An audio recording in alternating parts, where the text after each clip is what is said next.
നിനക്ക് ഒരു ഗുരു വേണം എന്നത് എന്താണ് അർത്ഥം? നിന്റെ ലക്ഷ്യം എന്താണ്? നിന്റെ ഉദ്ദേശം എന്താണ്? ഇപ്പോൾ ഒരു സ്ത്രീയോട് ചോദിച്ചാൽ നിന്റെ ലക്ഷ്യം എന്താണ് അമ്മേ എന്ന്, നിന്റെ ലക്ഷ്യം എന്താണെന്ന് ചോദിച്ചാൽ ആ സ്ത്രീ എന്തു പറയണം? ദൈവം എന്നെ ഏൽപ്പിച്ച ഉത്തരവാദിത്വങ്ങൾ ഞാൻ നിർബന്ധമായും കൃത്യമായി തെറ്റില്ലാതെ നിർവഹിക്കണം. ദൈവം എന്നെ ഏൽപ്പിച്ച ഭർത്താവിനെയും കുട്ടികളെയും ശരിയായ വഴിയിൽ നയിക്കുന്നവളായി ഞാൻ ഇരിക്കണം.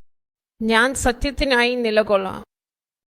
എൻ്റെ കുടുംബത്തെ നിത്യരാജ്യത്തിൽ കാണാം. എൻ്റെ കുടുംബത്തിലെ ഓരോരുത്തരും രക്ഷ നേടണം.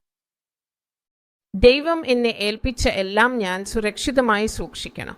ദൈവം അനുഗ്രഹിച്ച എല്ലാ അനുഗ്രഹങ്ങളും ഞാൻ സുരക്ഷിതമായി കാത്തു സൂക്ഷിക്കണം.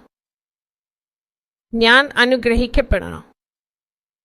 ഞാൻ അനേകരുടെ അനുഗ്രഹമായി മാറണം. ദൈവം എന്നെ ഏൽപ്പിച്ച കഴിവുകളും ദൈവം നൽകിയ ആരോഗ്യവും ദൈവം എനിക്ക്